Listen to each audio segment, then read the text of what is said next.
know that, every trip, it starts before I leave. Like for days before I leave, I'm thinking, I'm preparing, I'm packing.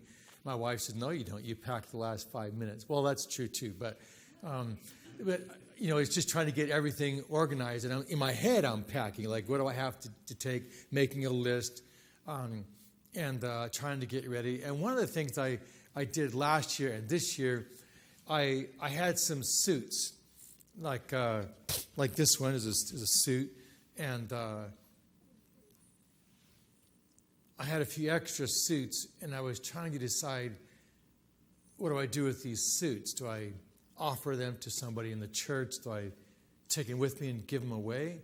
And I decided, well, I know there's a handful of theology students at Pacific Adventist University, so I thought maybe I'll just bring these extra suits and see if any of the theology students need them. And the truth is, theology students always need them. They come from a wide variety of backgrounds, some of them very poverty-stricken, and it's a challenge for them just to go to the university. And sometimes their clothing is they just don't have a lot. So I brought some suits, and for some of them, probably it's like the first suit they'd ever worn.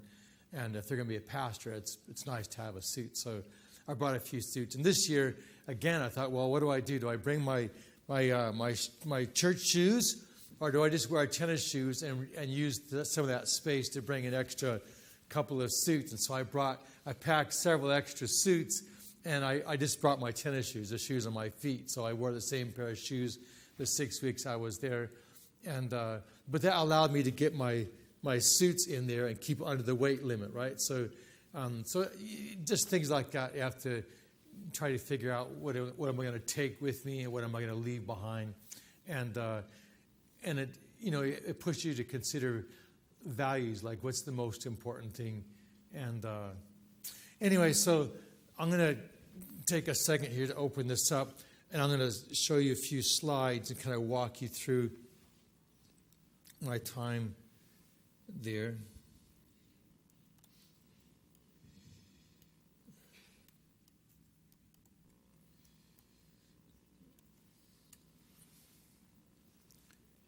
And see if we can. Okay, cool. So I started this morning, and so I'm going to pick up where we left off this morning, and I'll walk through 8 major objectives I have every time I travel to visit missionaries. I have these 8 objectives, and as we walk through them this morning, the 2 I ticked off there, we covered those already, and the last 3 I'm not going to talk about. There's simply no time, but I would like to cover in the time we have here together, the 3, 4, and 5. And so, and I'll be doing it again with some pictures. So we'll start off with some pictures here. And the first set of pictures will be about the visit to Amma. We had some missionaries, the Byzantines. Do any of you know the Byzantines? They stopped to visit. I know one of you does. Where's Bob? Yeah. He helped give him some training. Okay, so we have the Byzantine family. And then I'd like to tell you Daniel's story. It's inside the Amma visit there. And then Vanimo, 3 locations, and we've got pictures to back each of them up. And a couple of stories. So we're going to take a look at our trip to Amma. We started off at May River, so like this is a massive. We're cutting off a huge part of the journey, the trip to Australia, and then from Australia to Port Moresby, and then another flight from Port Moresby to Wewak, and then the 6-hour journey from Wewak to Pagwe, and then the 12 or 13-hour boat trip from Pagwe up to May River, and then you take another 3-hour boat trip from May River to Tipaz, and then you get another boat, and we're going to go, up the river from Tipaz to this little point along the road. We got in the logging company had a dump truck waiting for us. We climbed in the back of the dump truck, and we continued on our journey for another couple hours to get, up to Amma. So just to give you an idea of where we're going. And this is from Tipos up to where we meet the, no, this is from May River to Tipos. And we're in the canoe, and you see Sean Brizendine. Anyway, just to give you an idea what the road is like. Why you see a little bank there? What they do is they'll, the river, it's a massive Sepik river. It just winds back and forth, hundreds of miles. And every time they notice it, it's snaked around and gotten close again. Rather than take an hour going around this big bend, they cut a little trail through there, a small one, and they'll let the water trickle through. And over the course of the heavy rains and lighter rains, it continues trickling through until it makes this bigger cut, a little channel, and they just go through there and they catch up with the Sepik River again. So you can see how wide the Sepik River is, and this came out of that little channel. So we'll just a few more shots along the way.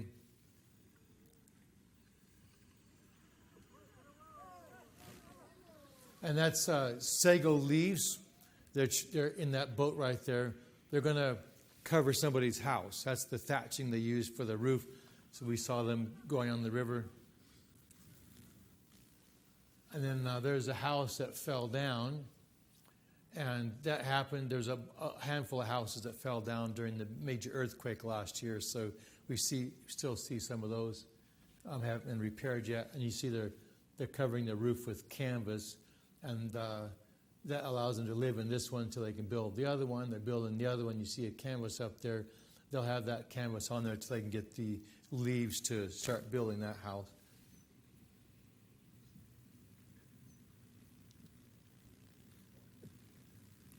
And to just give you an idea of what we saw as we were traveling. And then you can see the jungle here, but you're also seeing behind the jungle like a little mountain, right? There's a series of mountains there, and you'll have the river tribes, and then you get a whole different kind of tribal people up in the mountains. And so May River is right on the edge, and just beyond May River there's the first section of hills, and you have Tipos is still the river tribes, and then you go up and start heading. That would be heading west and south. You're getting up into the mountains again. And so you can see the mountains starting to creep into the pictures. And this is we're in the back of the dump truck. And we're heading up to Alma.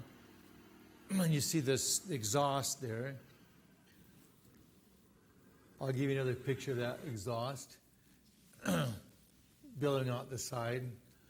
And it doesn't show up in this picture, but if you looked at the feet of the guy sitting on top of the headache rack, more than one of them had ulcers on their legs, big holes where their skin, the meat was just rotting out, like all the skin was rotting through. They had this big hole there, just rotting out. And I had to be kind of careful. Like, I didn't want to get that. And it spreads really easy. And so when we got up to Alma, I looked, and like the legs of almost everybody I saw there had these big ulcers, just holes rotting in, or their arms. They'll have a whole handful of like 3 or 4 of them, and scars. Everybody's legs had scars on them from ulcers in the past. Like, it's just so common. It's like here you have a common, they call it the common cold, right? Everybody has a cold. Over there, everybody has skin ulcers. They have these big ulcers and fungus going all over their skin. It looks like, literally, it looks like you have a tattoo, but it's a whole body tattoo, and like a road map. And really, it's just the fungus just growing in squiggly marks, just growing everywhere. And I've seen people with so much fungus, and the fungus is just peeling all the skin off. The entire body, it looks like they have feathers. Just this big old, skin sticking out about 3/8 to a half inch, just everywhere. Anyway, this lady here, you can't see it, but she's got fungus on her face, just above her nose and on her cheeks. Anyway, So once we got this is the Byzantine family, the lady in the red and the fellow with the blue shirt. And they've been working to get to this area for a long time. And just a little background, the lady here, she was raised in Nepal. And her parents are missionaries, and they were forced out of the country. Their lives were threatened, and they had to leave. And ever since they left, as a child, she's been begging God for a chance to get back to the mission field. And a couple years ago, she met Jack Sample's daughter, Corey, and she introduced her to May River. And since that time, she had this burden to go to May River. She talked to her parents about it, and her parents said, no, you don't want to go single. She was like, but I want to go. Like, I really want to go. And the parents said, no, that's not a good idea. And the fellow there, he was a pastor in Michigan, and he also was introduced to the idea of missions.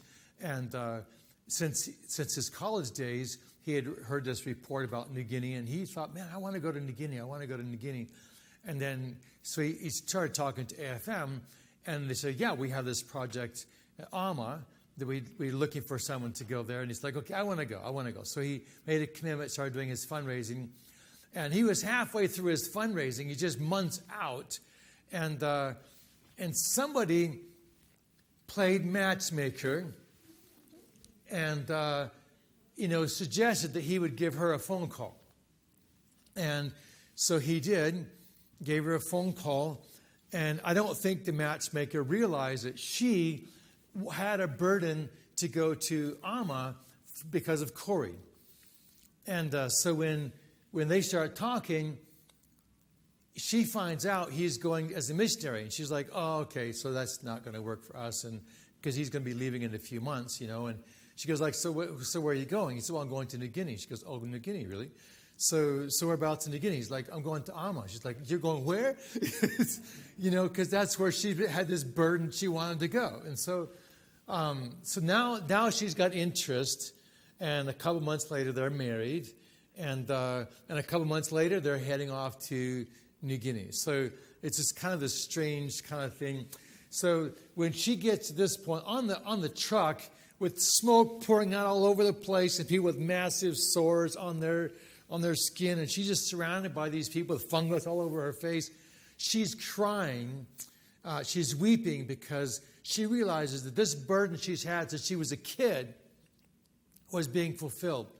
And she said, I know I'm where God wants me to be. And she was so happy. She was just weeping in the back of that truck.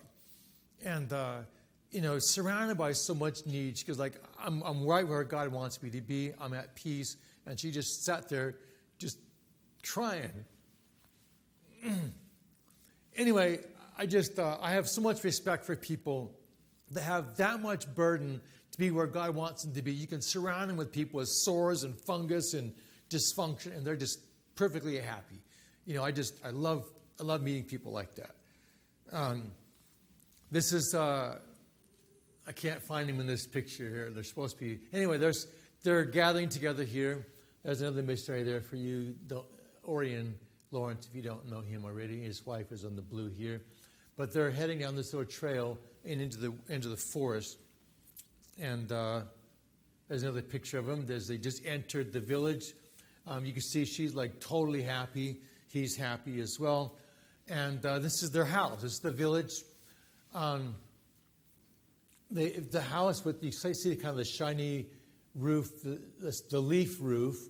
That's the house that they built for them. And they're going over to that house. This is a temporary house. I stayed in on the right. And there's a little creek there. What happened here? There we go. So they're walking into the village there. And they were dancing. And do I have a... Yeah, they're getting a little dance there. They have a little drum on the side. They're just welcoming them into the community. I've got some other dancing pictures that you can't look at because their ladies aren't dressed like Western standards. But anyway, this fellow here, I wanted you to notice he has the revival shirt on. That fellow's name is Michael. Can you just tell me his name again? Michael. So there's another fellow on the right. I forget. I think it's the ward council. He's like a government officer in the region. But Michael, he went to school. The Seventh-day Adventist Church built a small school in Alma, I think in like 1969. So he went to school there for several years. And then in 1975, Papua New Guinea became an independent nation. And when they did, for some reason, the Adventist Church pulled out and they left the school to the government. And maybe they were forced to. I don't know. But anyway, they left it over to the government. And the next year, the government shut it down. And so Michael, he went to school for a few years there, and the missionaries taught his dad about God. And so Michael was really excited. His dad's learning about God, and his dad's teaching his son. And then the missionaries left, and the dad's like, okay, we got to wait for the missionaries to come back and teach us how to get ready for Jesus coming, because they told us that Jesus was coming again. So Michael waits, and missionaries never came back. And he waited for decades, and eventually his dad died. And just before his dad died, he told his son, look, when the missionaries come back, then you need to listen to them, and you need to make a decision. What are you going to do? Are you going to get ready for Jesus to come like I did, like I'm trying? Or are you going to do your own thing? You're going to be a Sabbath keeper, or what? You need to decide, make a decision. And so he decided, I'm going to do what I can. A Bible translator came. He helped them translate the Bible into their language, the language of the Alma people. And then he built this little church, and he was waiting for the missionaries to come. And then John Lello came. For those of you who know the John Lello story, an Adventist missionary went to Alma, was building a house, and they had a tragic accident. He died. And my wife and I went to New Guinea, brought his body back, his family back. But anyway, he continued waiting for another missionary. And then Daniel, another fellow, I do not have a picture of him.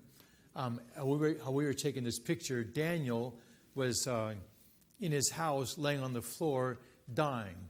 And Daniel gave property.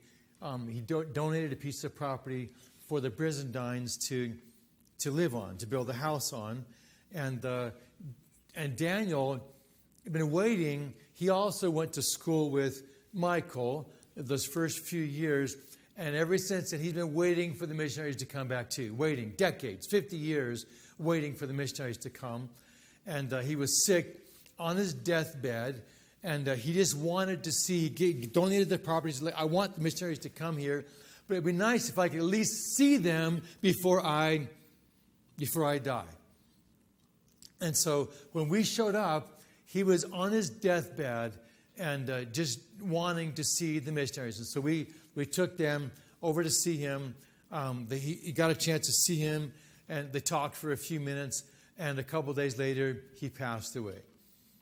But it just, it's kind of a strange thing for me that he would wait for 50 years, waiting for a missionary to come, and they would arrive a couple of days before he died. Yeah, I'm glad he could see them, but I think it's tragic that he would have to wait that long, that they arrived just before he dies. But anyway, he was just happy to see them, and there's Michael. He also was happy. And this is their house. That's the house they built for them. If you think they're living in a mansion, the answer is no. Had the tree bark floor and just walls made out of local materials.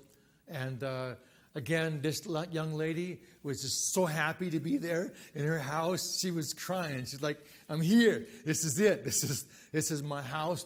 They will be building a more permanent house for them, but as far as she's concerned, she could live there. She's perfectly content.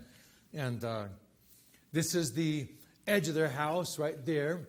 And this is the mountains of Alma, so you can see what the community looks like from their house. And this house right here, right above my hand here, that's where Daniel was dying.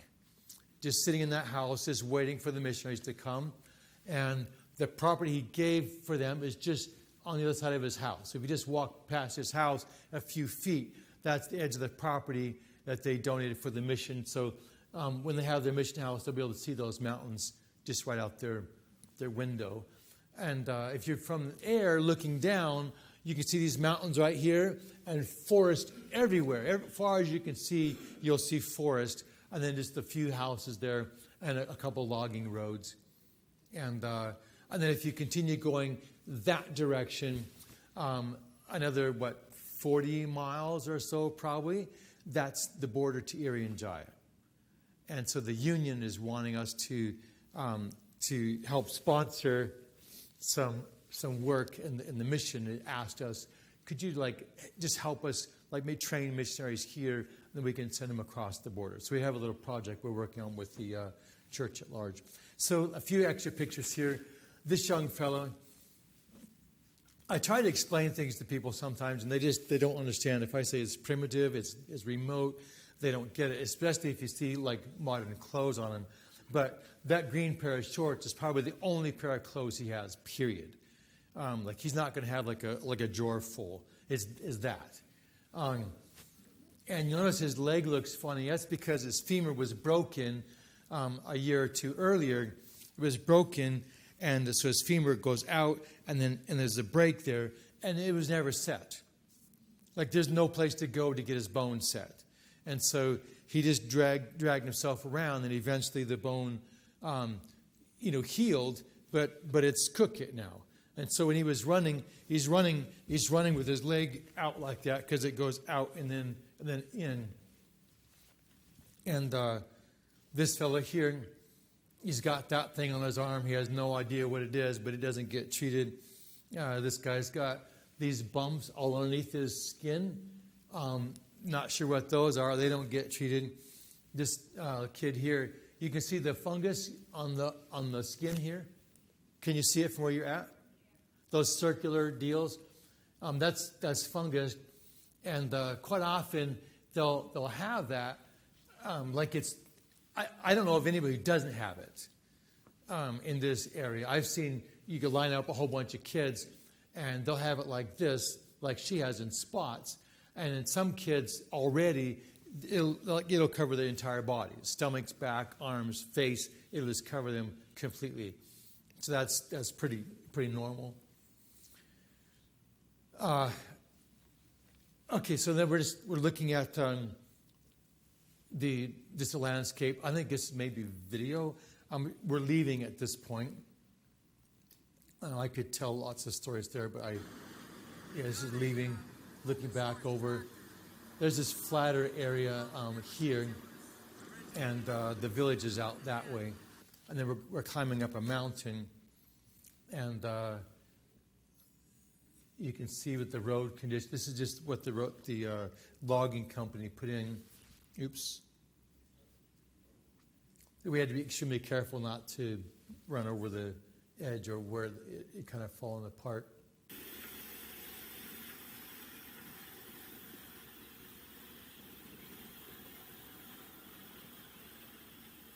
Just wanted you to see a little bit of what I was seeing as we were driving.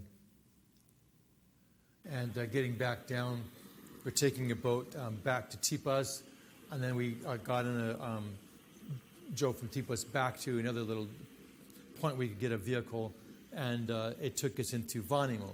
So I'm going to just show you a couple more channels here. There's Jack Sample, if you have not seen him before.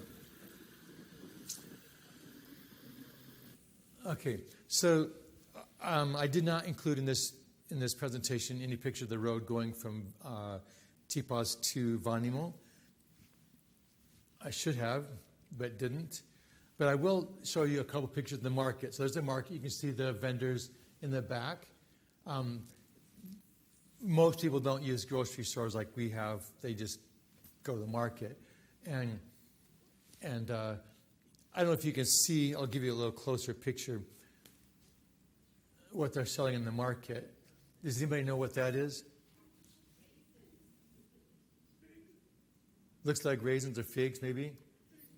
Okay, so I'll show you another picture. The next picture is the fresh product before it's been dried. And you'll see there. Yeah, so that's what you're going to, I mean, it's very common. It's one of the most common foods they have over there. Yeah.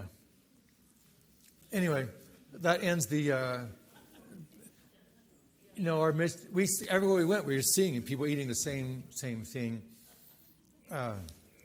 Anyway, so we have this new missionary family based in Alma. We still have a house we need to have built then. And the same place we had the market, Vonnie was, where they'll be getting their supplies, dry goods. And then we didn't have any lodging there, so they found a place we could stay temporarily at the home. This guy was building. He had a house right here. He was building another little lodging here. Hotels were like $150 to $200 a night, and that's way out of the missionary budget. So this guy said, "Oh, you can stay here for free." So cool. We had a little place there. I think we had to rig up a little gas burner that we brought with us, and no refrigerator or anything, no electricity. But we're just trying to make do with what we had. And water, where we're going to get water. Well, we had to, go someplace else and, get water and bring it in containers. And time came to shower. I'd like to shower. So, you could shower. There's a drum behind this banana bush. You can just, there's water in that drum. You can wash out of that. So, okay. So at night, waited till the sun went down and it got dark, and I wandered over there, took my clothes off, and was hiding behind this banana stalk. And sure enough, there was water in this drum. And there was a little hose that was constantly filling this drum up with water. So I got wet and washed down, rinsed off, and I went back to the house. And I said, man, I feel slippery. And, it's I just feel slippery. And then it was itchy a little bit. It's man, got a itch. And slept that way. Got up the next morning and walked out and was using the outhouse. And this guy's like, "Where'd you wash last night?" I said, "Oh, that tank of water over there behind the banana stalk." And he says, "Oh." He said, "Some of us, when we wash over there, it makes us itch." I said, "Yeah, man." It's I know what you're talking about. He says, "Yeah. We started washing over at this house over here. They have clean water." And he said, you may find it better over there. He says, "The water that is in that drum, that's actually the gray water from my house up on the hill up there." Oh, thanks.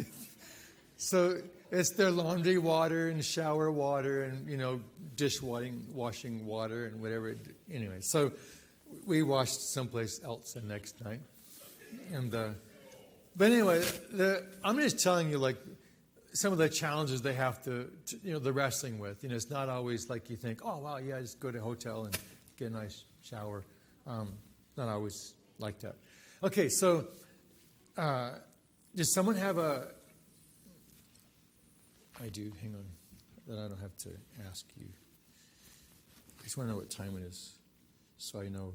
Okay, I have a few more minutes. So 2 Timothy 2:2 says, "And the things you have heard from me among many witnesses, commit these to" what? To faithful men, who will be able to what? Teach others also. So the idea is that somebody would have biblical knowledge, right? They're followers of Jesus. They would take what they know and give it to other people, and their job would now be to teach other people. So Paul teaches Timothy. Timothy teaches faithful men. Faithful men teach others. So that's the objective, and that's what we're trying to do. We're wanting to develop this discipleship model where we're teaching with the expectation that they will also teach, right? That's the expectation. And then 2 Timothy 4:2, so just 2 chapters later, preach the word. Be ready in season and out of season. That goes for the Sabbath school lesson as well. Convince, rebuke, exhort with all long-suffering and teaching. So Paul is encouraging Timothy to be ready to preach, to rebuke, to exhort, to convince. whatever you have to do to build God's kingdom, be ready to do that. Be ready to do that. And so that's the kind of attitude we're wanting to teach our workers, our missionaries, and for them to teach the new workers inside, indigenous workers in whatever culture we're going to. So that's the biblical background. And then leadership support, local leadership support and training. That's one of the major objectives I have, is to provide that leadership support. I'm going to skip through this very quickly, simply because we don't have time to dig into it. But I will say, when we got to May River,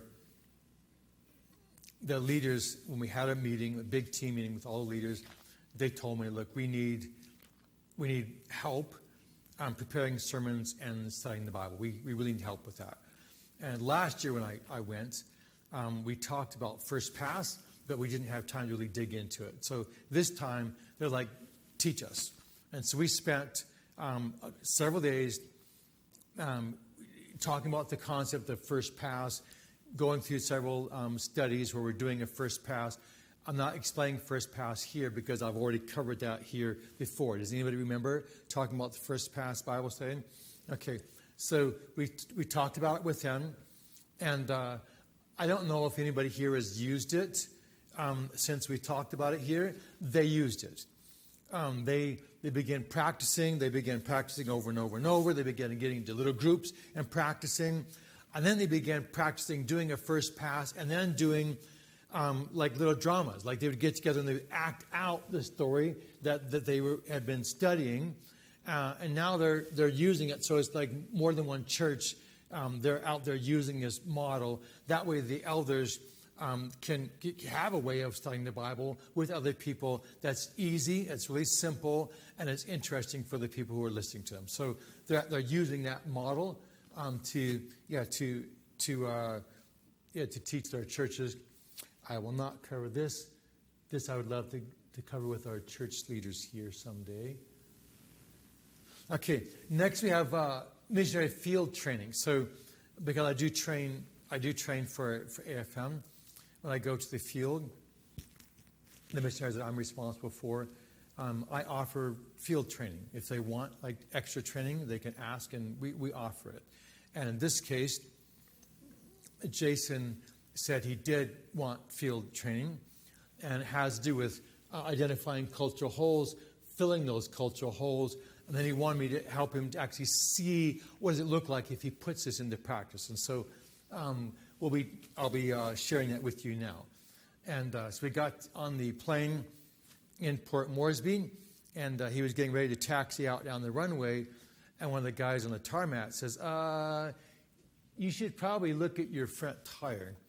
And so he got out, walked around, and looked. I don't know when it happened, but somehow he got a flat.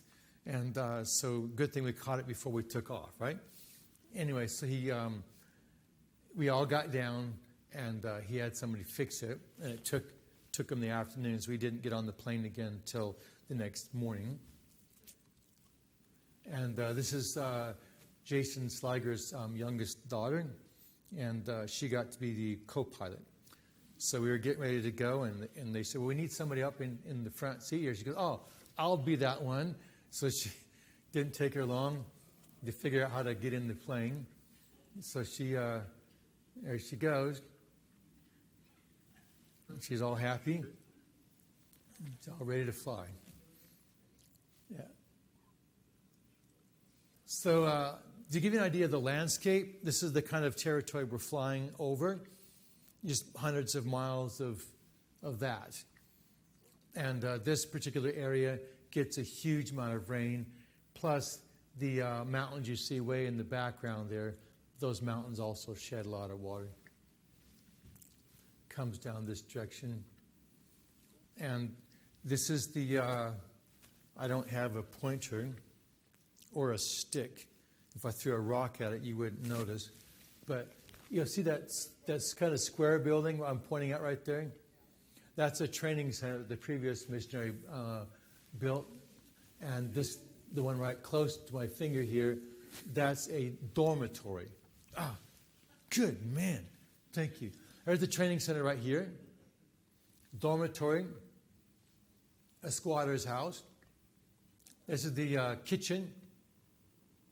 And my wife has helped ladies cook in there. They make smoked fish in that little corner on the top of that. Really good smoked fish. That's a temporary lodging for people who are coming to teach in the training center. So I stayed in here. There's another one. There's the missionary's house, right? I'm lying to you. That's a library right there. That's a shed where they put tools and lumber. This is a maintenance building. That's the missionary's house. This is the church. And the island here is called Tege Tege. What is it called? Tege Tege. And that's the village right there. So in order to get to the village from this little island, you have to walk around this way. There's a school right here. You walk past the school, come around a little piece of land, and there's a little creek going by there. You have to walk through the creek, and then you get up, and you get to the village of come on. I'll think of it in a minute. Anyway, that's the village there. It's 4 letters. Awaba, 5 letters. So it's Awaba. And then I'll be telling you the story, and the story takes place. If you take this river up that way, you just follow it on up, and you get way up there about a mile or two, and you turn off to the left, and you go through more swamps, and you end up in a village way out that way called Uladu. Can you say Uladu? Uladu or Uladont? We'll find out. Okay, so this is, so the plane is flying over there so we could see the village. And you can see this is the Waba. And so we're going, Tege Tege is on this side. And then way over that way again is Uladu. So they welcomed us to the area, wanted to prepare a nice meal for us, and it shows you a picture of them peeling the roots and the bananas. Those bananas are really good, by the way. And they had a baby cassowary. It's like a girl's about this big, so it looks like a massive chicken. And this is the cookhouse. Again, you can see what that looks like from the side. And I just wanted to show you how many people showed up. They just wanted to say welcome.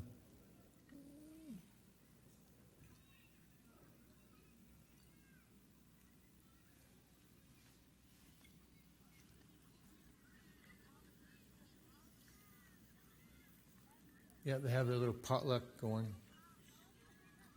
And then there's the training center right there. Sun shining on it. Okay? And this guy here, I'm going to do this, tell you really quickly, but he's a Khmer. So just so you know what the significance of that, my wife and I spent 12 years working with the Khmer people. They're hundreds of miles away from these guys, hundreds of miles away.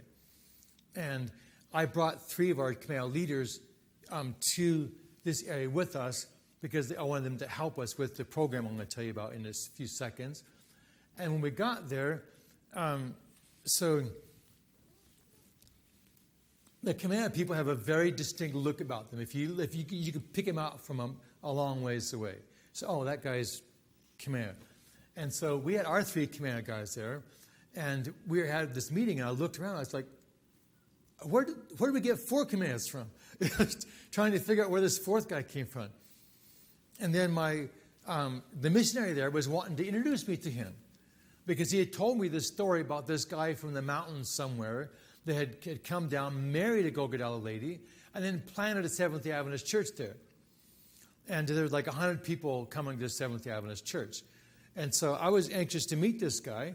I didn't realize he was a Khmer. He's come from our territory some years earlier. Anyway, it's funny how God works. So that's this fellow. That's a group of people that we made a call for people that wanted to come for training there at Tege Tege. This is the group that showed up. And so these are all people we're training. And Gogodala history, probably shouldn't go through too much of this because of time. I'll skip over it quickly.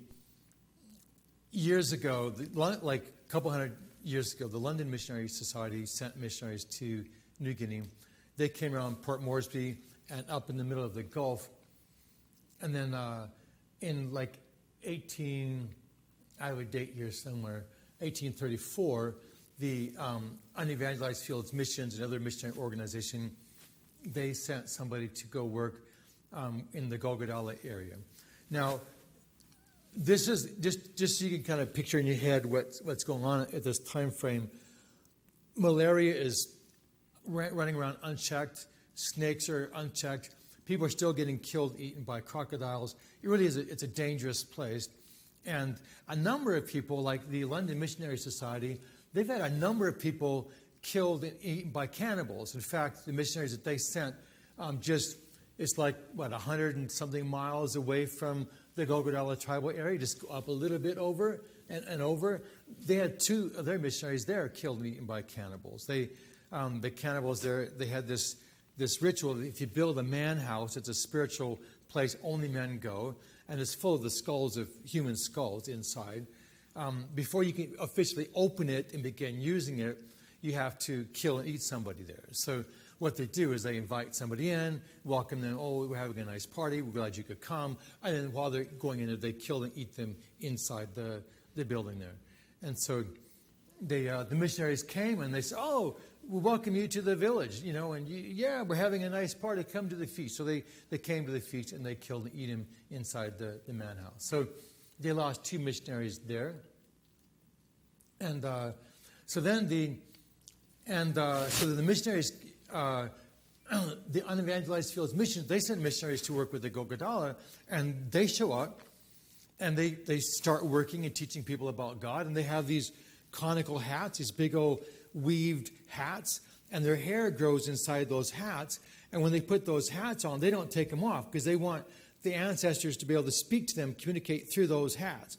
And so their hair grows inside those hats, and it's the fuzzy wuzzy here, and it just keeps growing until it grows out the top. So they have these conical hats with this hair growing out eventually growing out the top of them. They believe their ancestors will communicate to them.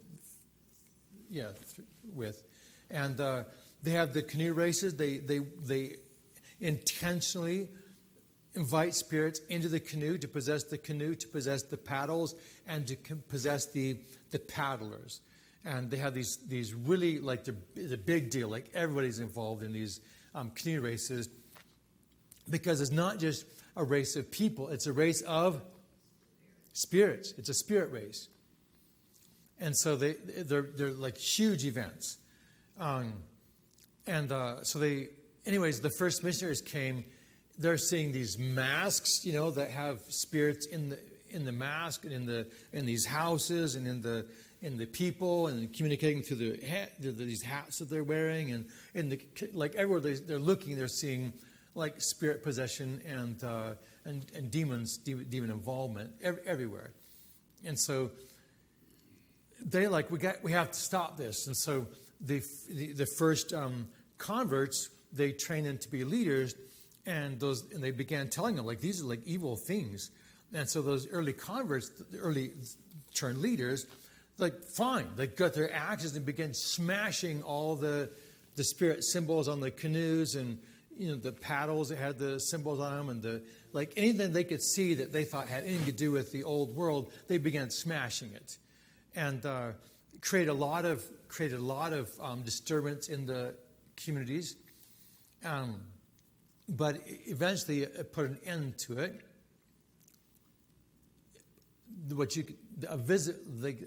End of what you could see. But animism continued, but it went underground, and the beliefs were still there. People could not visibly, out in the open, do the things that they normally did, but the beliefs were still there, and they continued to practice them in their homes and teach their kids.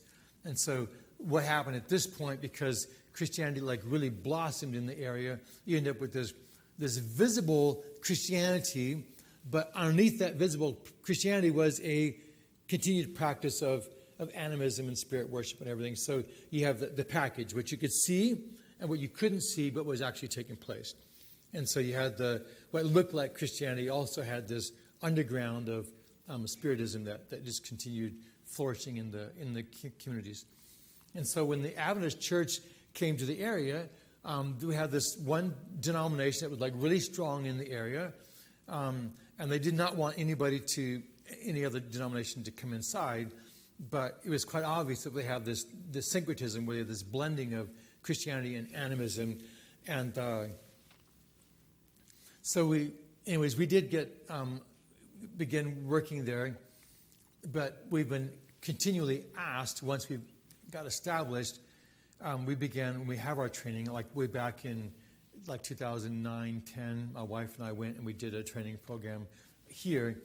And we say anybody can come that wants to. It doesn't make any difference what denomination you are. And this fellow named Walter, he was like a ranking pastor from this other denomination. He came, enjoyed the training, and continued having a relationship with the church ever since. And last year was baptized, and he's like really doing a lot to help our church today. So, yeah, that's a little background. At least you can see. And then we. So this fellow right here with the blue, he committed a horrible crime some years back and was thrown in prison, the national high security prison in Port Moresby. While he was there, he met another was the most wanted bandit in the country for a while, and then he was eventually caught, thrown in prison, became a Christian, not only a Christian, a Seventh Adventist, and began working on the heart of that guy in the blue shirt. His name is Bonnie. So I began working on Bonnie, and Bonnie was eventually converted, began keeping the Sabbath, and when he was released from prison, he went back to the Golgadala territory, Seventh Adventist, lived in this place called Uladu, where I was pointing out to you earlier. This is his family here. He began keeping the Sabbath and worshiping, and his family, first, they didn't really, they welcomed him back, but because he was a prisoner and because of his crime, it wasn't like there was a lot of tight relationships with him. And but eventually they listened to him, and they gave their hearts to the Lord too, began worshiping with him on the Sabbath, and slowly gained a lot of respect for him and realized he was a changed man. And so our missionary at Tegetege said like he wanted to provide some support for this fellow and in the church that was growing in the area. And when he wanted to build the church, he had 100 people worshiping with him. When he wanted to build a church, the other denomination said, no, absolutely not. Absolutely not. This is a powerhouse for our denomination. Nobody else is coming. And so he ended up worshiping on a small island out in the lagoon somewhere. And so people would have to paddle their canoes out there, this little island, worship with him and his little family. And then eventually the people on the mainland said, well, okay, you can have a little spot here. So they gave him a little space. He could make this little church. And so then they invited me to come out and do this little training program. And I'll tell you what we did in a minute. But I wanted to show you a few pictures on the way out from Tegetege to Uladu. This is some of the scenery.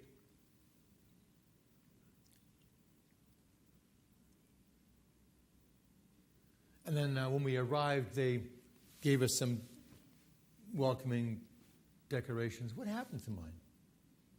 I must have left it over there. Okay, anyway, we're in. This is Uladu. So, 2 slides just give you some theory. Every culture, just so you understand what we're trying to do. Every culture is typically full. We have marriage, we have work, we have food, eating food, transportation, birthday parties, like getting old, sick, hospitals. Like we have this big package, and all of our time is absorbed in that somewhere. Entertainment, how much time we're spending watching movies. But the culture is full. So if you're going to, and this is typical, I think I have this on ticks. Yeah, so you've got high school movies, alcohol, drugs, sports, education, food, entertainment. We're going to click through these. And you put all these together, and this is what our culture is basically made up of, right?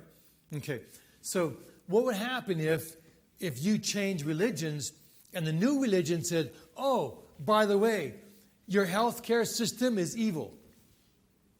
And the way you raise your kids is evil. And the food you eat is bad. Like, you have to quit eating all this kind of food and start eating a different kind of food. And the sports, like, sports is evil. Okay, so the new religion comes in and starts cutting these big holes out. You'd end up with a culture that was incomplete.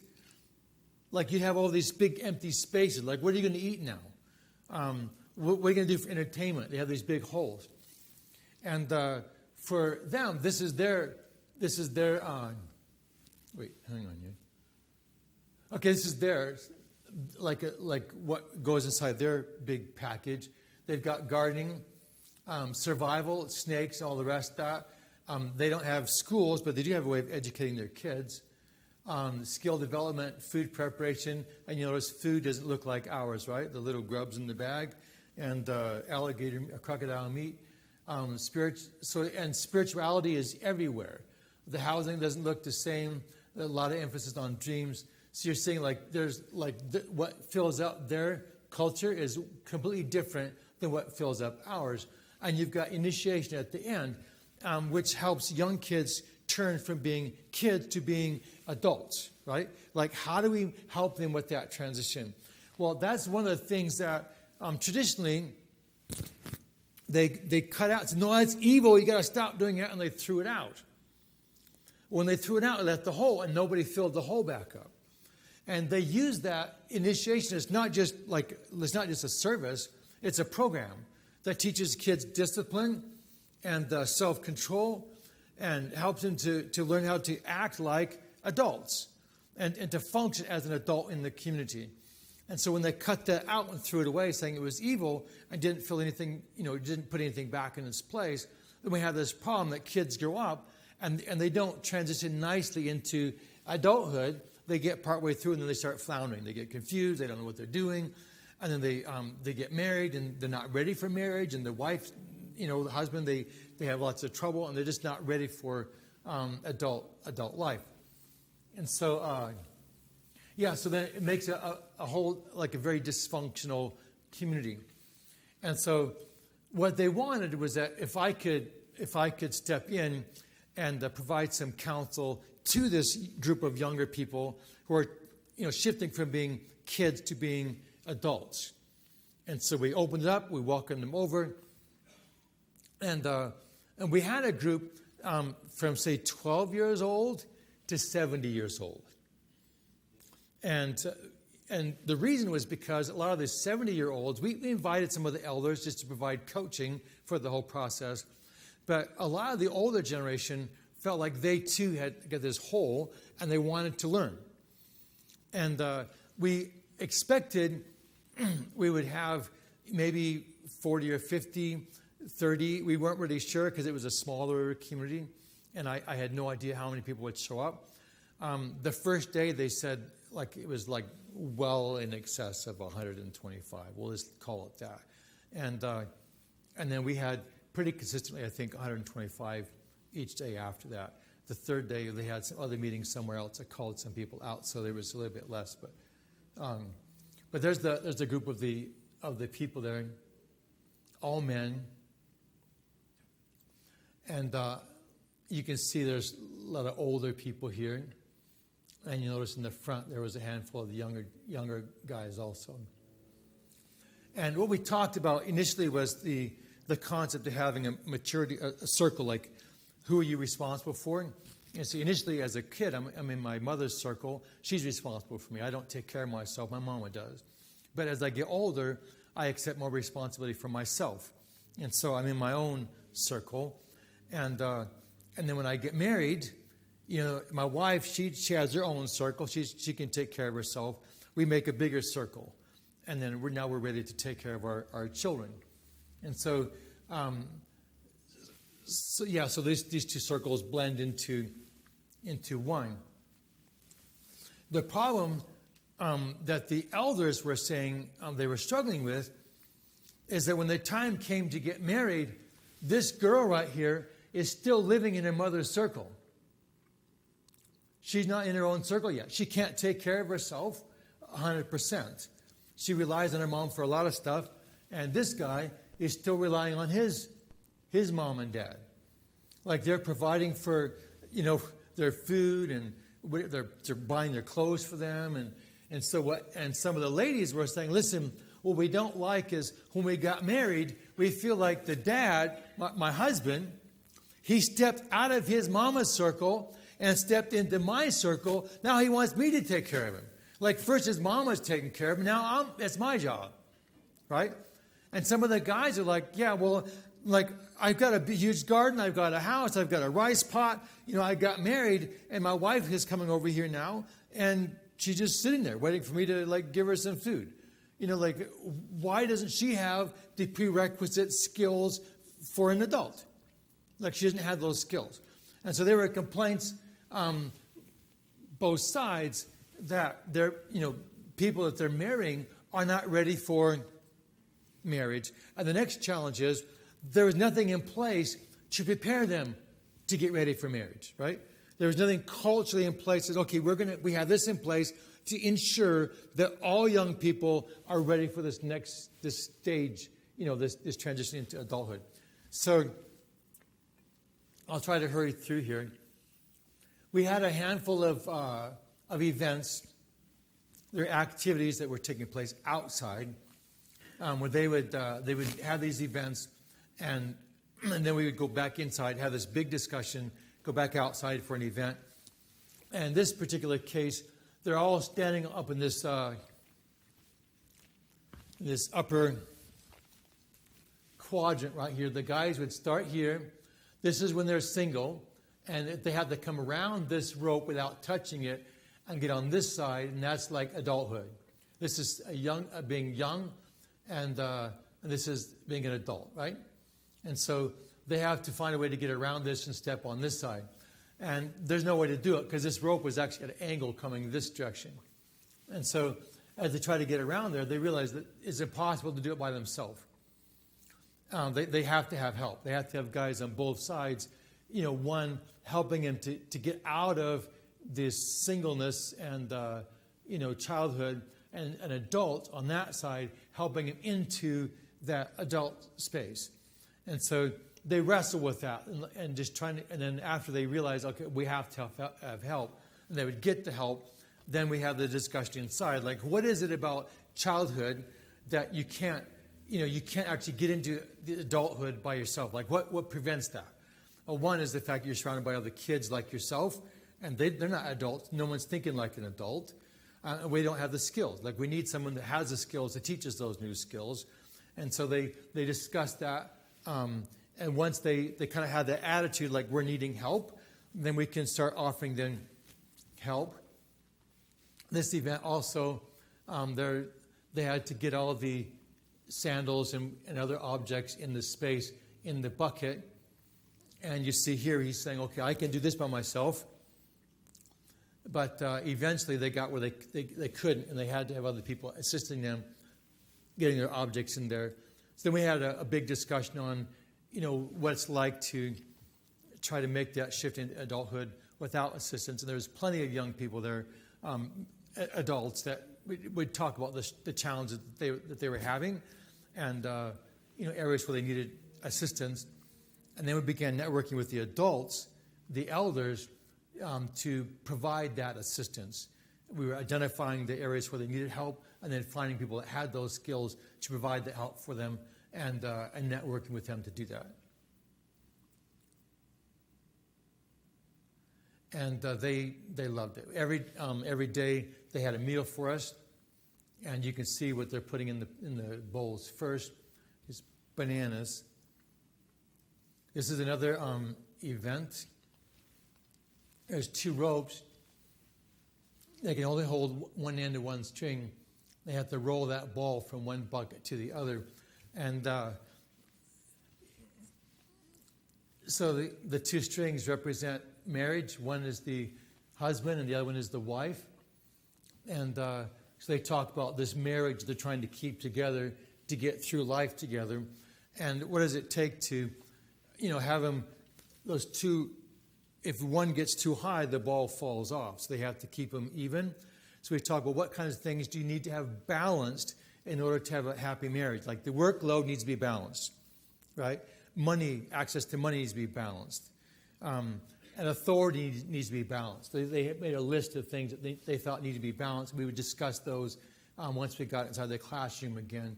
So we used these activities to provide the basis for the discussions that took place afterwards. So I'm going to skip through for the sake of time.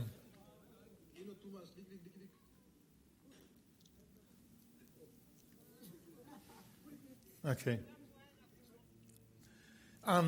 So one of the things that, okay, I'll just continue. That's another meal, and this is my bowl right there. B1. So we just, there's probably 150 bowls there, and they have the food in the middle. This is how they do their potluck. Like for us, we just go through, each person goes by themselves. They don't. They put all their bowls down, and the cook serve them. On our way home one night, canoeing.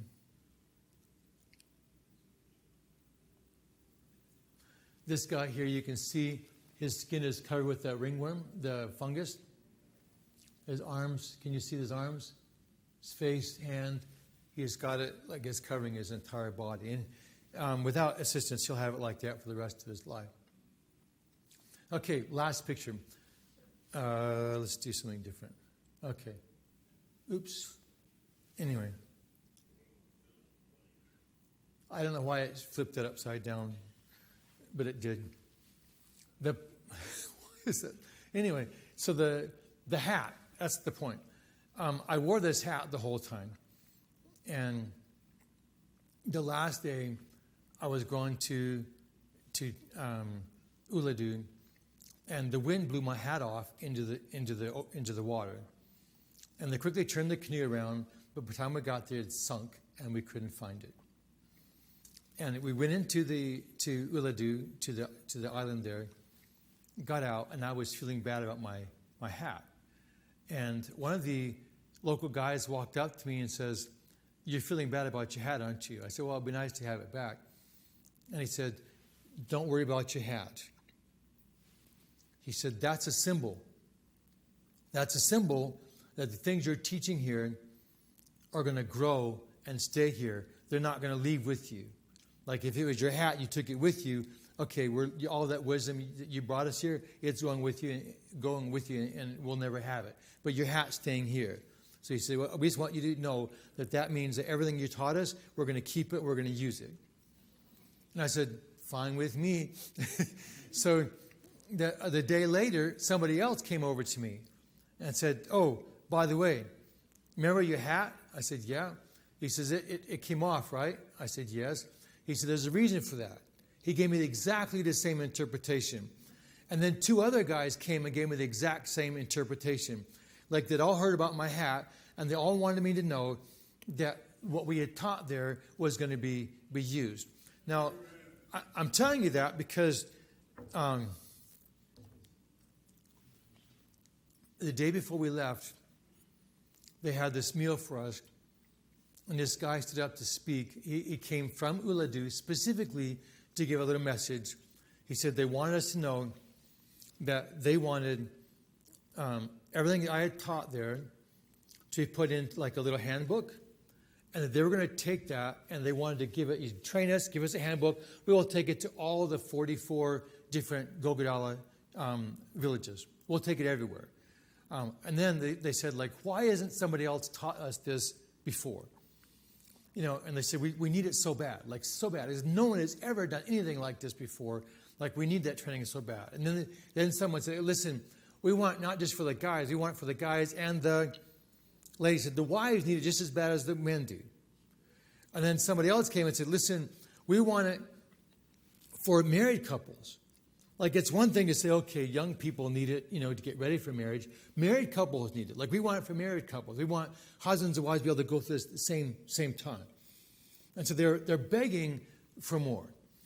And then begging not just for their tribal group, but I guess they're on the edge. Uladu is on the edge of the tribal territory. The next village over is a different tribal group. They're actually wanting the same help too, the other tribal groups. So just that short time we were there, it was really, one, generating a lot of enthusiasm, and then spreading, like the number of people that wanted that kind of assistance and begging for me to come back. I wanted my wife to come with me next time around to assist with the ladies, but they really wanted a lot more of that kind of help. So that was my second last Sabbath in PNG, and and that's the one that's the most fresh in my mind. But I wanted you to know this is what I do when I leave, and my life gets really different when I leave here. I can take my shoes off and jacket and deal with people in rural areas or very remote areas often, and people that not just feel a need for help, but like welcome it, like they want it, and they apply it right away. They're willing to do it immediately. And in fact, they were telling me in that community that they were already using the techniques and the information that we had provided there. So, grateful for that. So if you want, I would love it if you could just pray for the people in the 3 projects. Actually 4 project sites that I visited, where Jack Sample's at, May River, Ama, and the Gogodala people, the Tegi Uladu, that whole region. There's 44 villages. If you could pray for all those people, I'd be super grateful. And I should quit now. I'm just wondering if there's any questions I could answer, like a short question I could answer. At the beginning, there was a bunch of people that went by on something floating. They were going to be doing something for somebody, building something. What was it they were floating on? It was a canoe. It was big. I've seen canoes there. I've seen canoes as long as from me to the wall over there. And they're dugout canoes. Like they cut trees down, hollow them out. And those canoes were big enough that one canoe, I counted 33 drums of fuel in one canoe. 55-gallon drums. So 33 drums in one canoe. So just give you an idea like how big those canoes are. They're not small canoes. Yeah.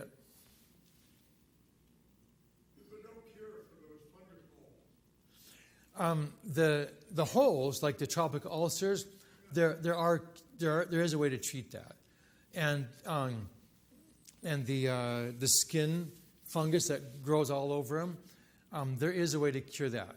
The problem is, in order to keep it off, it requires soap and fresh water, and these guys, wash wherever they find water, in the river, the creek, the swamp, and they don't have access to soap. Like there's no soap out there. Here we tell people, wash your hands with soap. There's no soap. Like, where are they going to get soap? Yeah, I've seen them, preparing meals, and their fingernails are just full of crud. And the babies have diarrhea. They're holding the baby, and the baby's naked. There's no clothes on it, and they're cooking with one hand. And, like we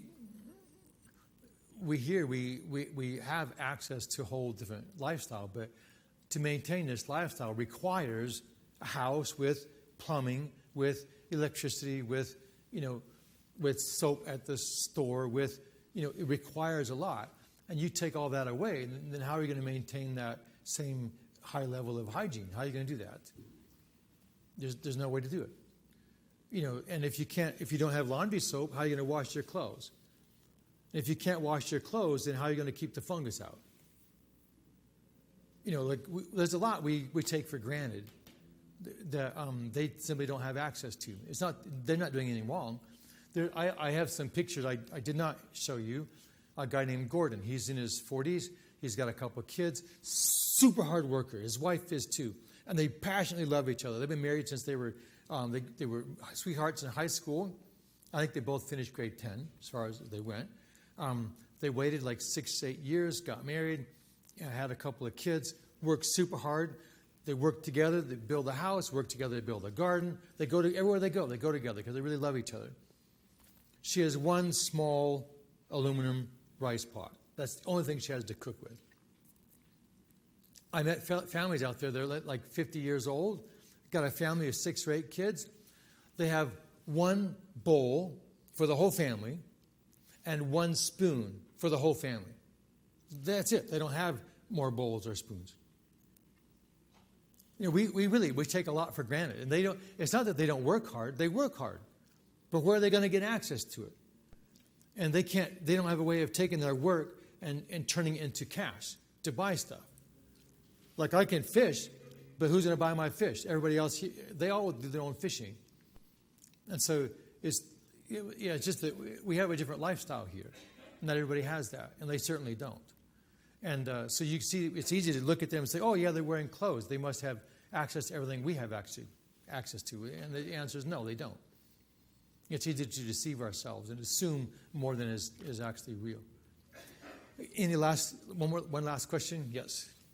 Before you left, you said that there was fighting going on out there. How did that turn out? So there was fighting, and the road had been closed.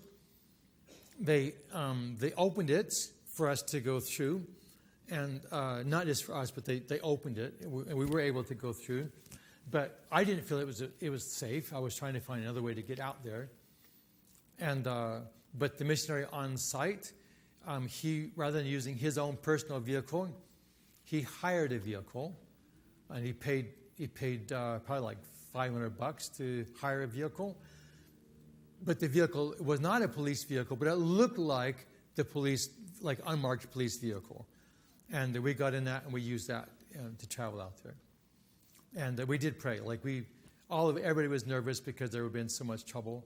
But we were just begging God to keep us safe.